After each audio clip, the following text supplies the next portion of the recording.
Welcome to Startup Health Now, the weekly webcast that celebrates the healthcare transformers and changemakers reimagining healthcare. My name is Unity Stoakes, and today we have a discussion with healthcare transformer Pablo Pantaleoni, who is the CEO and co-founder of Medtep. Medtep's a startup health company that recently moved from Spain to the US, so we're going to dig into the benefits of that and lessons learned. Stick around, it's going to be a great show. It is the duty of leaders to lead, of the creative to create, of the daring to do. The free world expects leadership of us. Its fate and our fate depends upon our leadership. We are industrious, inventive, restless, with the fires that burn within us. Well, I say that nothing is easy, and the best things are the hardest. And all our troubles, all our immense difficulties, now and in the future, can I say, be solved if we have the will, the courage. The future is to those who take it. So welcome, Pablo. We're here at Health 2.0. It's great to see you again. Yeah. Hi, Unity. How are you? Good. So I thought to kick off the conversation, it'd be helpful to frame the mission of Medtep and tell people what problem you guys are really solving in the market today. Okay. Yeah, in Medtep, we facilitate lasting behavioral change by personalizing validated prevention and treatment plans. So what we do is we take clinical protocols and turn them into treatment plans and care plans so that patients can understand them.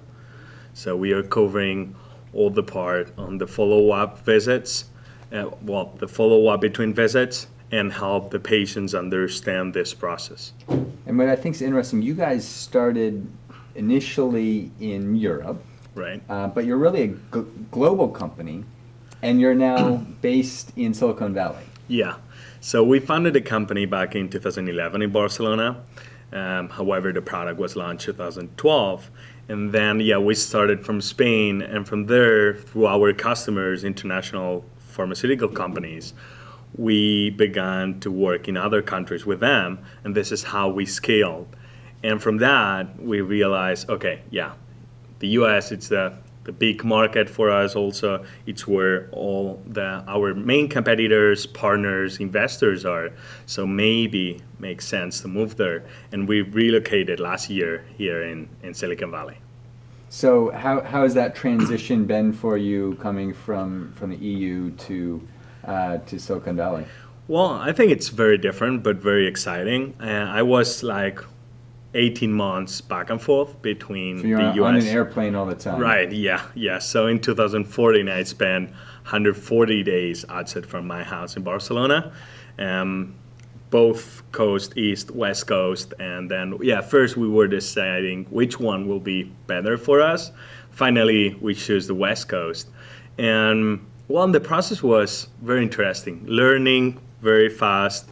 It's very, very different, both markets, in terms of how to approach the market, investment, go-to-market strategy. It's completely different. So, I mean, if you know the market in Europe and then you learn from the US, you can take advantage of being there and here, and that's what we did. So what are some of those key differences? I think it'd be helpful to dig into some of those. I would say, one, it's investment for sure. So investors in Europe are more conservative. And here in the US, you know how it is. It's easier to, when they know something is good, it's all in and let's do it. The other side, I mean, there are competitive advantage in terms of cost. So here it's crazy. Everything, not just, salaries, rent. So, Sure. Makes sense. We have 25 people working in Barcelona. So and that's mainly where the product is built? Yes, right. So headquarters are here in San Francisco, but we have an office in Barcelona and another one in Mexico City, where we are growing a lot in Latin America. It's a strategic market for us. And is that because so many customers in the LATAM market? So product in Europe, customers in LATAM, and then strategically focused here in Silicon Valley, all sorts of capital here, obviously. Yeah, so I mean, we have users in the three areas, so Europe, US, and Latin America. we began working with big pharmaceutical companies in chronic diseases treatment and rare diseases. But from that, we extended to prevention plans. And Latin America, it's a big market for that, especially on working with big telecoms, with insurance companies, offering specific prevention plans such healthy diet, exercises, and prevention for any diseases. And it's growing. It's growing. Brazil, Chile, and Mexico as well. So it's very, very interesting. I know a lot of startups tend to focus on one region. They focus their product maybe on one market. Talk more about your strategy. I think it's interesting where you're really thinking about what you're doing on a global scale. Why is that important, and why do you think that really sets you ahead of the pack? Yeah, because our product it's very scalable, so you can take any existing clinical protocol and turn them into any plan. So from that, we don't approach directly the final customer. It's always through a B2B2C model with big pharmas, insurance, telecoms.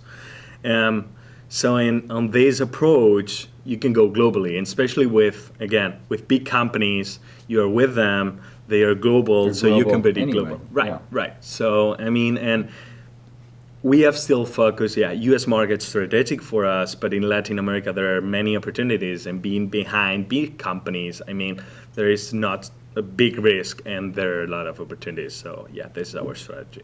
So when you and co-founders sitting around making the decision to strategically move to Silicon Valley, what were some of the questions you asked yourself? What were you guys considering before you made that decision? Well, one, it's time difference, really important. People saying, 9 hours, you can make it. But I start every day at 5 a.m. in order to work with Europe. We have already customers from 2 years ago in Europe. So again, you have to take care of them. And with the team, you have one office here, another in San Francisco, and the other in Mexico. It's difficult. So you're working 23 hours a day now? Yeah, or 24. Yeah, 24, okay. Yeah, but the big questions were, we're not Americans, so what's the value proposition? There is a lot of competition here, a lot of competition coming, so we have to focus on one piece of the cake, and then again make partnerships and take advantage of all this ecosystem, and that's what we did. What surprised you most? Is it different than you were expecting? What have you learned so far since you've been based here? I'm very happy. The lesson number one is that you have to learn really fast and adapt and be open-minded. At the other side, it's also, as I told you before, we have amazing traction in Europe, here in the US and Latin America, but maybe now we have more users in Latin America. So, I meet a lot of investors, partners, other companies that the first question is, okay, how many users do you have in the US? I say, well, I have so many users. That's great, but I have many others in the rest of the world. The world's pretty big, and we have competitive advantage in front of the others. So if you have an amazing product, just go worldwide. It's interesting. A lot of startups today seem to be very focused on raising capital. You guys have been very aggressive and focused on building your business. Right. You've got big partners all over the world. How is that helping you as you think about your capital needs moving forward, and do you plan to raise money in the future? Right. So the thing is, the first 2 years we focused on the product in terms of, and this is the difference again between Europe and the US. So in Europe, you have to prove that you have a good product, some traction, some sales in order to raise money. So this is why that was our strategy when we started. But then we realized, okay, we can compete in the US market. We have many competitive advantage. So now it's the moment to raise money and scale. And this is why a few months ago, we closed our seed round between, well, we had US investors, Latin American investors, and European investors, which was great because, again, and we had more investors that plays on the round, so we have to choose, and we decided to split it because it was very interesting. So, and really smart money, people that know very good the ecosystem on the 3 different areas. And now, because we just closed 2 big deals I'm very excited about, and it's not public yet, but we just started raising our Series A, so $6 million, and we are in conversation with a few VCs here. So yeah, it's an exciting moment. Fantastic, yeah. I'm sure a lot of investors are going to be very excited to see your traction, Yeah. and how you're growing. What about some advice that you could share with other entrepreneurs getting started today? I've had the opportunity to travel throughout Europe recently, been very inspired by the amazing startups going on, the ecosystems that are popping up all over Europe, really all over the world. What would your advice to those early stage companies be? Maybe they haven't even raised a seed round yet. The first couple of things they should be focusing on as they get going. Well, the answer it's easy. Focus on product and on the user.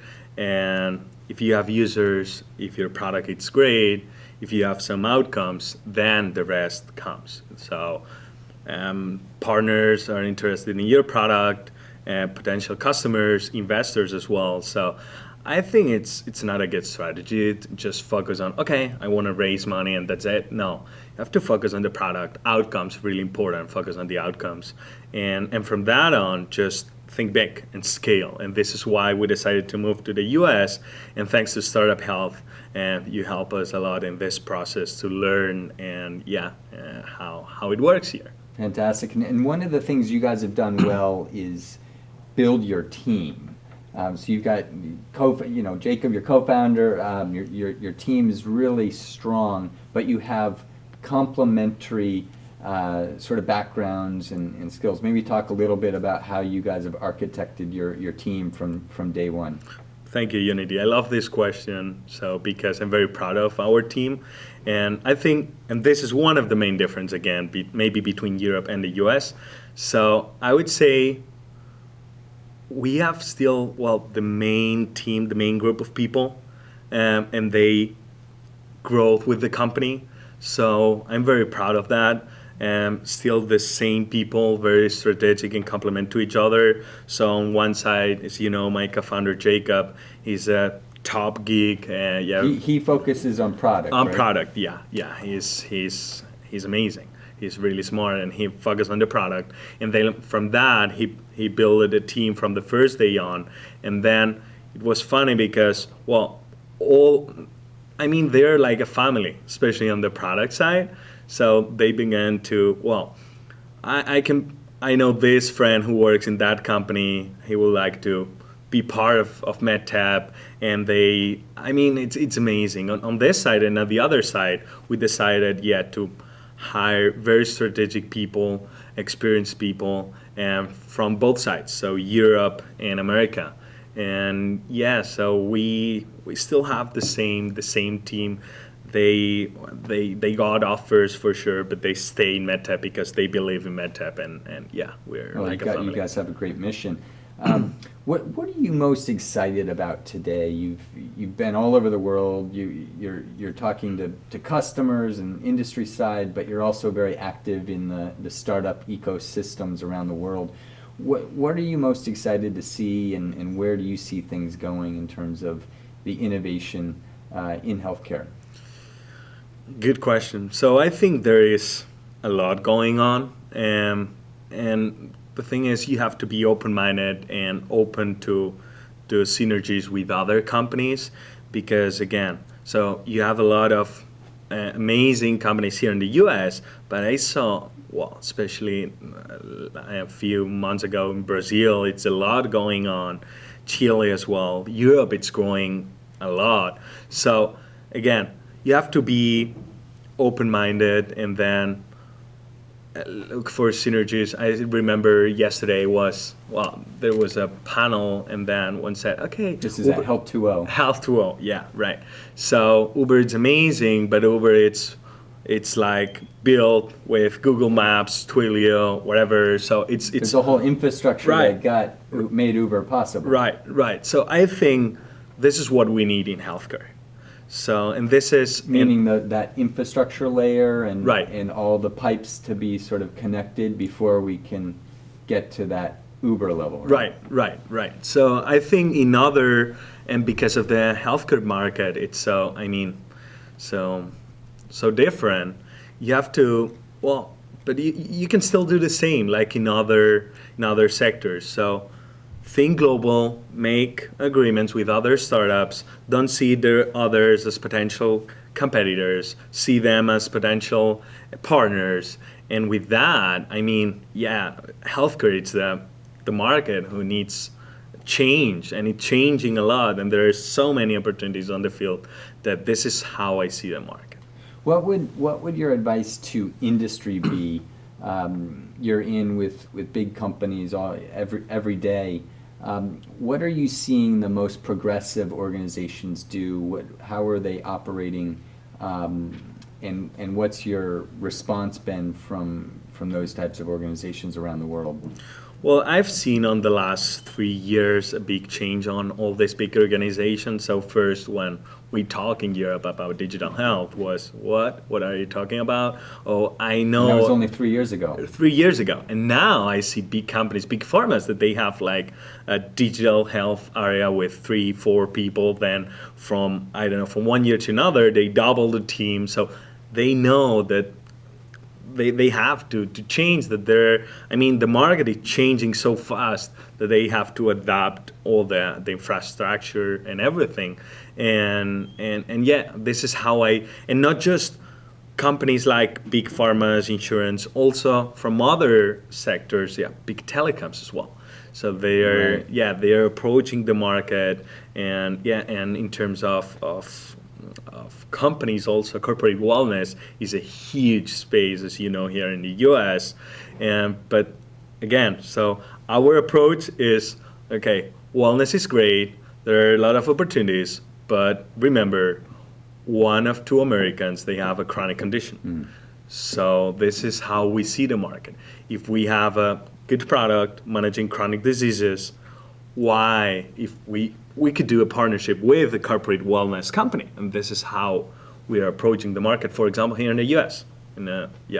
So do you expect to see more collaborations, unique collaborations, as the market matures? Yes. We need them. We need them, and also the big companies, and it's so risky for them to innovate, that the best way to do it is doing all these partnerships with startups. But on the other hand, I also hate the word pilots. Everyone is doing pilots here, right. So we don't do pilots. You want customers. Right. And we are not doing pilots. And when someone approached me, okay, can we do a pilot? No, we don't do pilots.